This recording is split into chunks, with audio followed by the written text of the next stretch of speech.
Hey guys, it's Vampire Mike from Sega CD Universe, and I wanted to just do a really brief pickups video. I may review some of these things, these movies primarily. I'm on the fence, but I'll see. So I have two movies here and two video games. The first set of movies I got I was pretty excited about, and I'm up to number 2 I've watched now. The Ghoulies 1, 2, and 3 trilogy, German Blu-ray. So Ghoulies just got a new announcement for the first and second film on Blu-ray again from MVD and 4K. Actually, I think the second one isn't announced yet for 4K. They're still working on it, but the first one was. The third one really isn't anywhere to be found on Blu-ray besides here, and I think there's another German single release of it. And the fourth one has nothing. I think it just has a DVD somewhere. But the fourth one I don't remember liking. So these are really goofy, mini monster movies, kind of like if Gremlins were extremely evil and would eat people and stuff, but silly. It's from Full Moon, so it has that charm to it. This is a region-free Blu-ray, or at least it works in region A, so I'm able to watch it with no issues. The menus are in German, but you just switch the audio to English and you're good to go. I think 1 is fun. I think 2 is really fun. And I remember liking 3 a lot, but I haven't rewatched it yet. I also have had this in my view for a while, this movie, but I feel like every time I watch it, I'm not big on it. I don't know if it's because I'm watching the cut version and the uncut version is just more fun, but I picked up Night of the Demon.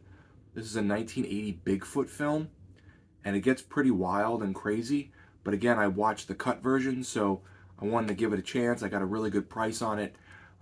The slipcover is back there on the shelf. I don't usually keep them together, but it's a pretty fun horror movie put out by Severin. It does have a little bit of a slowness to it, but we'll see. I want to rewatch that with some friends because I've never seen the uncut one.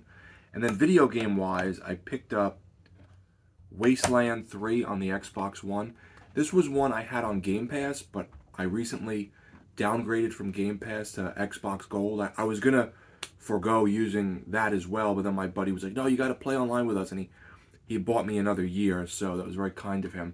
But I really loved Wasteland 2, which is a sequel to the original Wasteland series on the PC from many years ago. It's a isometric or top-down turn-based strategy RPG in the apocalypse. So think of the old Fallout games. That's what they remind me of.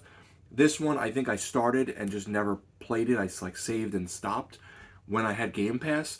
So I picked this up for $10 with free shipping on eBay, used, and I look forward to playing this. I heard there was a bug at one point with saves, but they've since updated and patched that out. And finally, the last thing I picked up, I was looking for this for a long time. Since I've gotten my Super Nintendo clone console, I couldn't really find it under $20, and I really didn't want to spend that. So I found a loose version for $5 with $5 shipping, and nobody else outbid me. So that is the Jaleco Brawlers Pack. This is a fairly recent, I think it came out 2 years ago, Super Nintendo game with put out by Retrobit, and it's licensed. Rival Turf, Brawl Brothers, The Peacekeepers, and Tough Enough.